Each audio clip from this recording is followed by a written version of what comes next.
Hello, everyone, and welcome. It's Albert Flynn DeSilver here, author of Writing is a Path to Awakening. And I am here with Laura Munson. And I changed my view here. I'm here with best-selling author Laura Munson. I'm so excited to have her here. She's the best-selling author, international best-selling author of This Is Not the Story You Think It Is. And that book was based on the incredible article that she wrote for the New York Times in the Modern Love column. I think it's one of their most popular columns ever. Is that right? It's the last time I checked, it's the #2 most read essay in the history of that column. Oh my God. That is the coolest.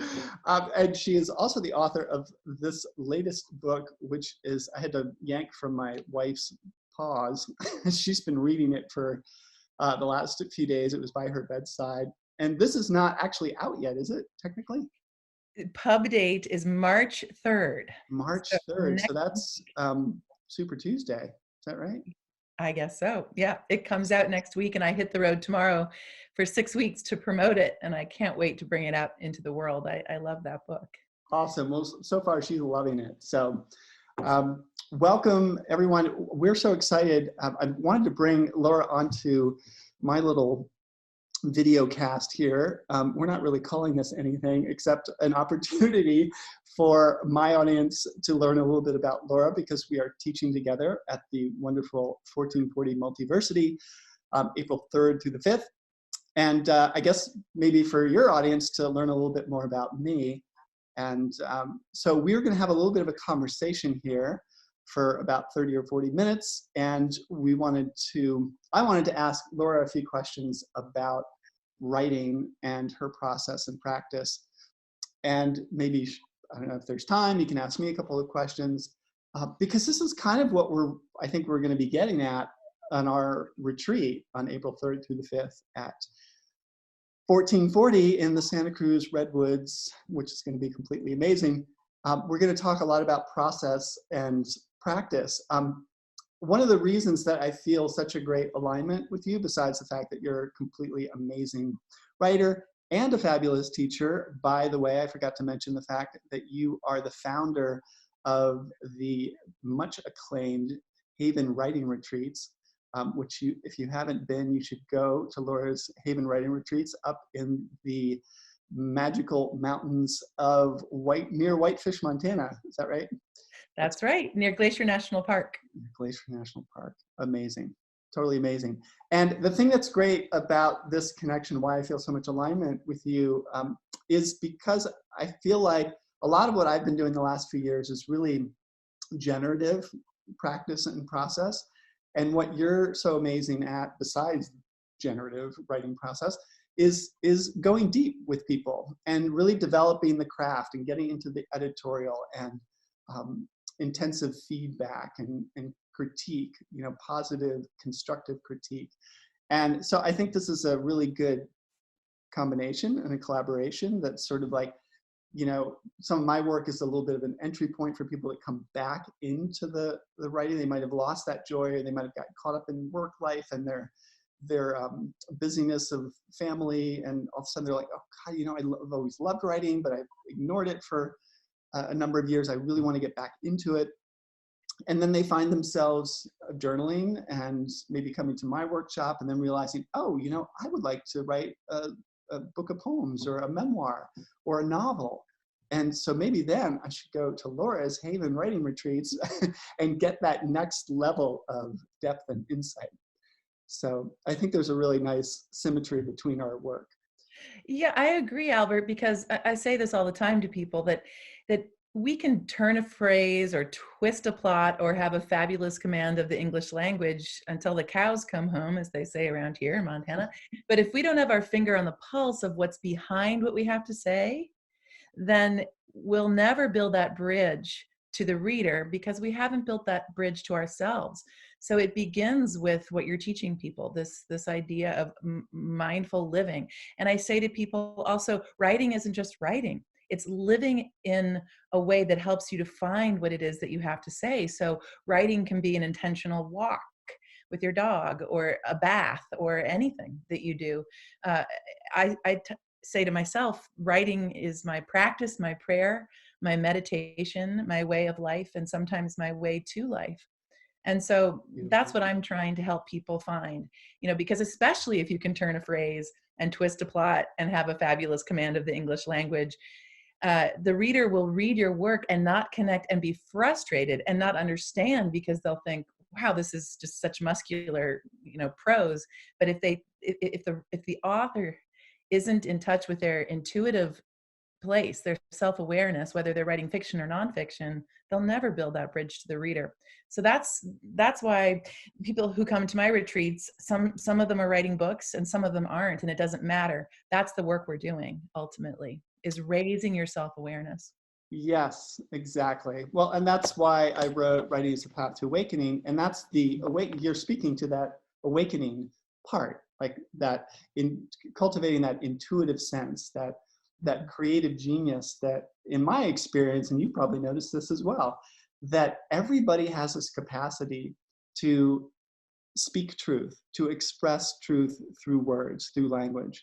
And I think in our culture, we're so conditioned out of that connection to our creativity. And then we sort of take on self-doubt and self-recrimination and comparison mind and all that stuff. And it gets in the way of us being able to tell our story, tell the truth of what we need to say in the world that will have an impact, that will not only change our lives, but also change the lives of others through this act of writing that is communication. Yes. So, like he said. So, and the fun thing too is that we both have, like, a number of my clients and students have been to your retreats, and I think vice versa, if I'm not mistaken. Nice. Yeah, I mean, it's kind of the Starbucks model. The guy who started a Starbucks when I lived in Seattle all those years ago put a Starbucks on each street corner of an intersection to see as an experiment, and they all had lines out the door. And Wow. that's how I feel about writing retreats. The more people who are doing this, the better, because no one can lead it just like you or just like me. And I really believe in collaboration, and I'm so excited to be collaborating with you at 1440. I can't wait. That'll be at the very end of my book tour, and I'm so excited to be This is going to be fantastic. I've been teaching there now for 3 years, and I've always been solo these last couple of years. And so I'm really excited to bring you in and share the space. And it's an extraordinary campus. The food is amazing. The environment is amazing. There's some super old trees to commune with, to listen to. It's just a dynamic, cool place. And they have this infinity pool that looks out into the forest. It's pretty spectacular. So I've heard amazing things about it. I can't wait. Yeah. So it's called Writing and the Art of Living Mindfully. And so I want to ask you a couple of questions. And maybe I'll start with that as just a good way of transitioning here. A little question about that living mindfully part. And I'm just curious about your daily practice, your daily writing practice and process. What does that look like for you? Well, I've always told people I'm a mother. I'm an empty nested mother, but I've always said that I'm raising flexible children. That was one of my goals as a mother, and I have. And I've also said, and just like that, I'm raising a flexible writer. So some writers say that you have to write every day. I disagree with that. I want to set people up for the feeling of completion based on who they are in their lives. And life changes seasonally. We all know that life changes all the time. And so the way I look at my writing practice is sort of like a little girl who's pretending she's sick, like faking sick so she can stay at home and finish reading the Black Stallion series, which I remember doing when I was a kid. And I want for people to have true delight and longing for their their writing, whatever it means to them, whether they're writing in a journal or short form or long form, in whatever genre. So for me, I've always given myself permission to show up on the page in a way that's congruent with the way my life is. So I try to help people to figure out a writing practice that meets their actual self, not their pie in the sky self. So develop a writing practice that has to do with your responsibilities in your life and your habits and when that flow happens. When I talk to people about Haven, I tell people that it meets you where you need to be met, and it helps you to find your voice, which can be a very lofty claim. But I have found that when you're in your voice, you're in your flow. You lose track of hours. Right. So tell us about your flow, though. So my flow is just that. It is depending on what my life is like at the time. Is my kid home for the summer? Is he playing baseball?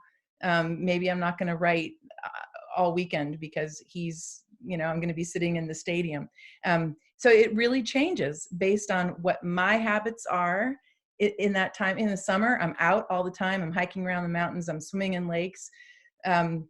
So the short answer to that question is that I'm very flexible and kind with myself, and I show up when I need to show up. So, but for me, like the non-elegant way of answering that is that it's an obsession. Yes. I can't not do it. So I steal away whenever I can to write, and I do it all the time.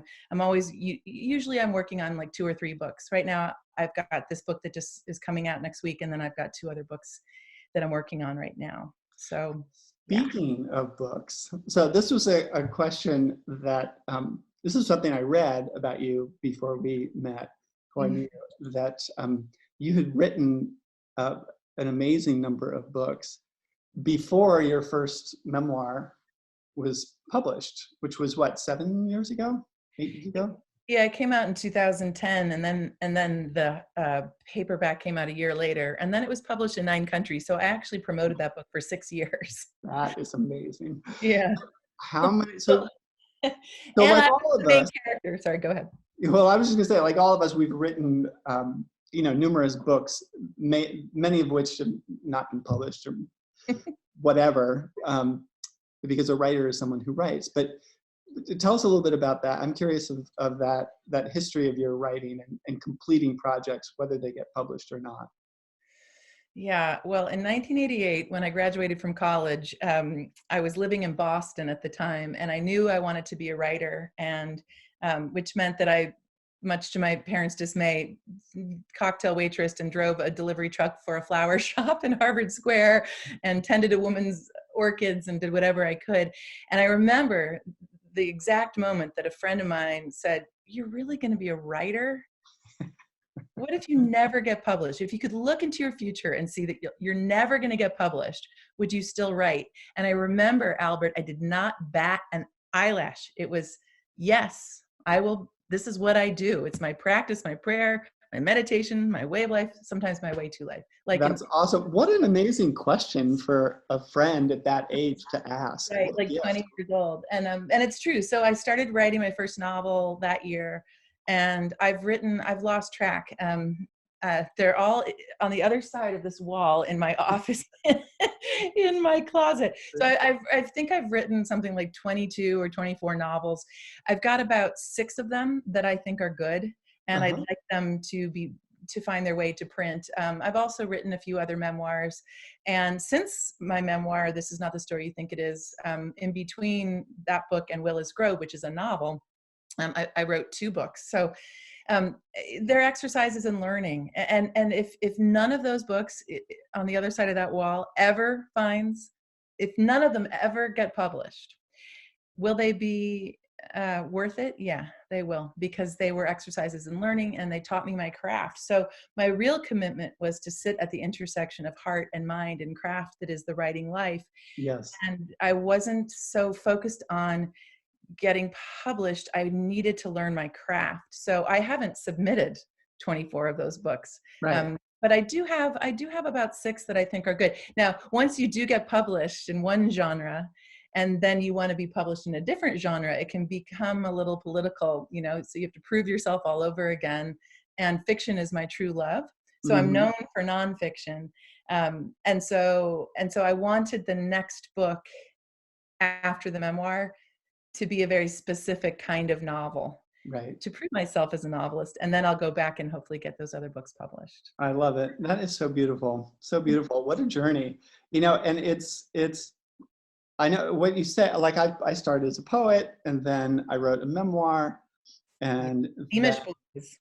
I wrote this nonfiction book. And more recently, I've written two novels, one that feels totally finished, another that feels like 90% finished. And the third one is this like giant sprawling project that is in process. Um, and who knows? I mean, I'm still calling myself a novelist, even though I haven't been published as a novelist. But a writer is someone who writes, you know? Yeah. And so I feel like that we need to claim that as a creative person. We need to claim that commitment to process, whether there's an end result that we desire or not. Yeah. What's your process like? Let me hear what it's like for you. Is that your office with that window? Yeah, this is the living room. I'm at the dining room. Well, living room, dining room, kitchen is all sort of blended up here. Um, but yeah, my process is basically when I'm working on a project, I tend to get up early. I love the early morning. 5:30 is sort of between 5 and 6 is my ideal time to wake up and go to, like right now I'm working on a new nonfiction book. That's a book of spirituality on identity and spiritual awakening and all that stuff. And so I get up early and I get my tea. I have my little tea ritual. I love my tea, gets me going. It's just a wonderful, mindful activity for me. And then I hit the couch and I write for anywhere between 30 minutes and if I have 2 hours or 3 hours and I'm on a tear, I'll just keep going. And if I don't have any clients or anything to do, but usually by about 8 or 9, I will transition to reading a little bit, then mindfulness practice, some meditation, and then I need to move my body, walk the dog, and then sort of get into the day and get into working with clients or going to meetings or whatever I have to do. But that's kind of and I do that usually about 5 or 6 days a week when I'm in a project. But then I might go in between projects, I'll be sporadic and I'll just be reading or doing research. But I always set word count goals, like for the shitty first draft of my last novel, I set a 800 a day minimum word count goal. Because by the end of the year, I wanted 100,000 words. I wanted material to work with. Yeah. And I did that by October and then finished the year with about 120,000 words. And they didn't have to be good words, as I say, it was like this crappy mess, sprawling mess filled with, research notes and lists and character sketches and whatever. But, draft 2 is time to start shaping things into chapters and so forth. Yeah, I always think, that game Jenga where you stack up all the blocks? Yeah. And then after you stack them all up, then you start pulling the blocks away and see if it still stands. That's what I think of the first draft. I think of just like, get it all out, just build the tower, and then you can start pulling things out. It's the rare writer that can go in as a writer and an editor at the same time. I've learned how to do that.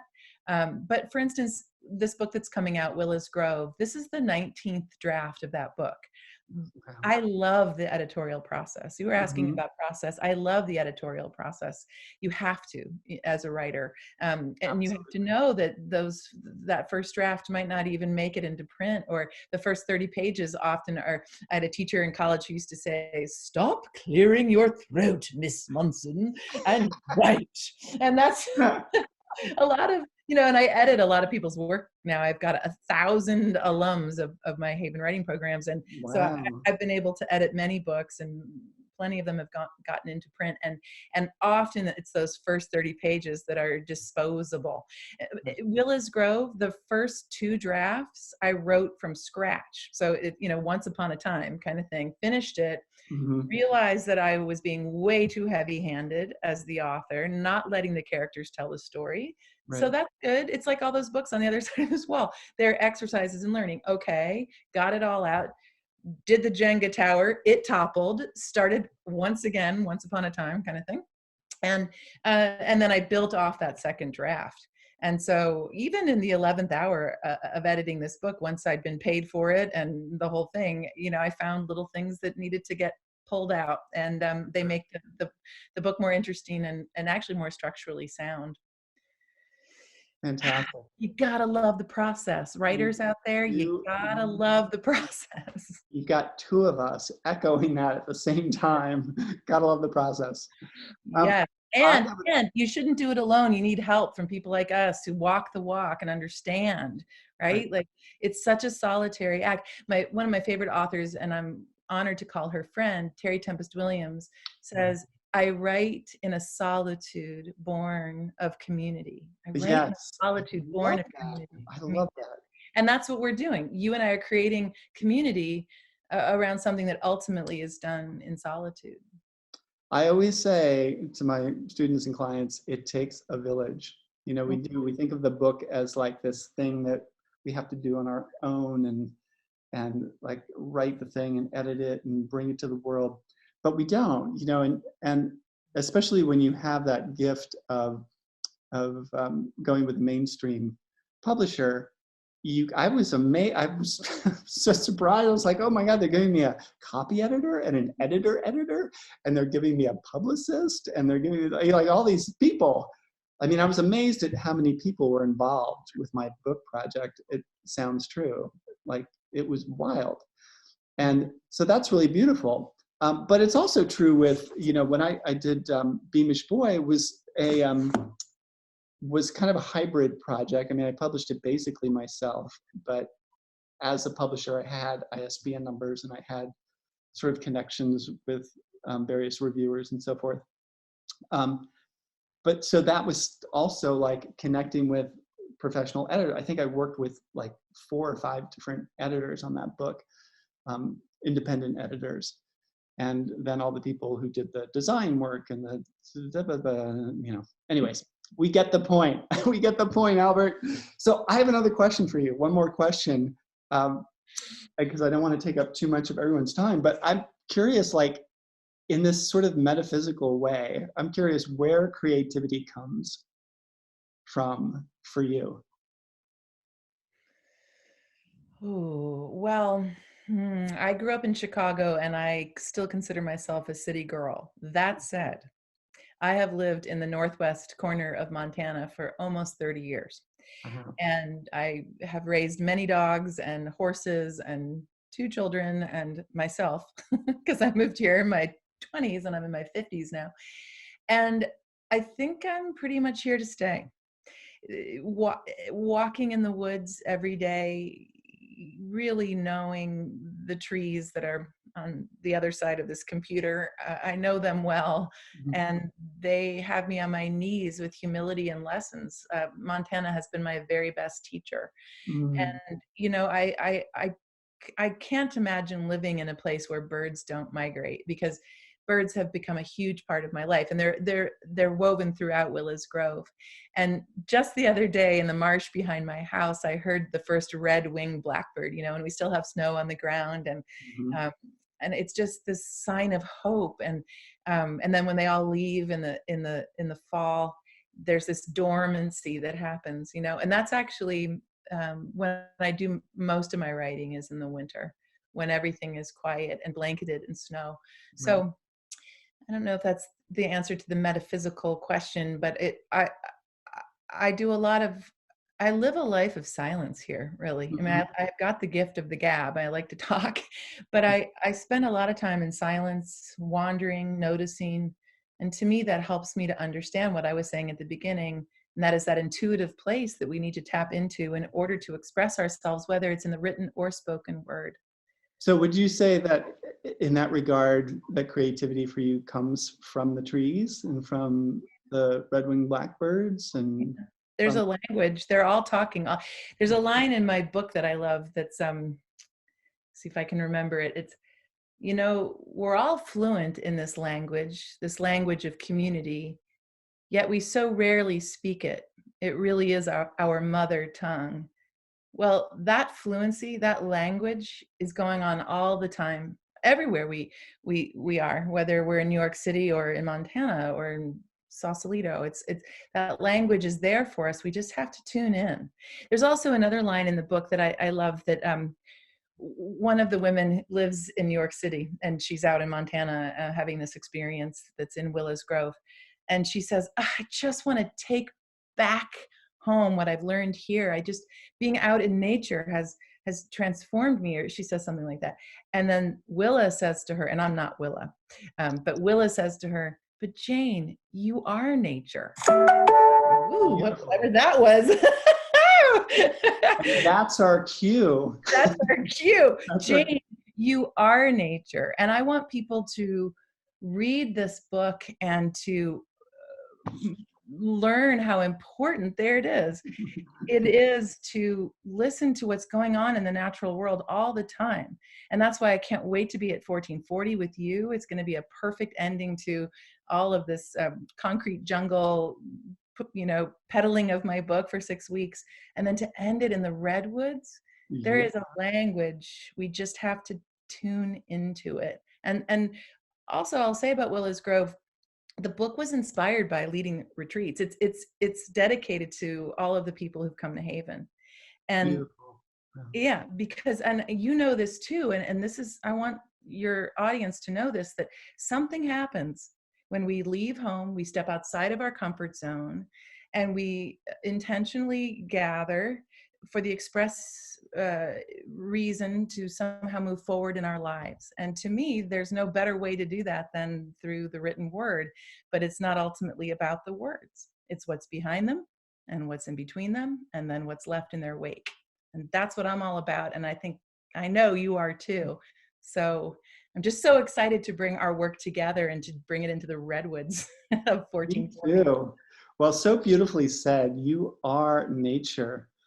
So true. And the best place to celebrate that is in a wild and woolly place like the Santa Cruz Mountains in the redwoods, April 3rd through the 5th, Writing and the Art of Living Mindfully with the wonderful Laura Munson, best-selling author, and yours truly. We're so excited. We hope that you'll join us.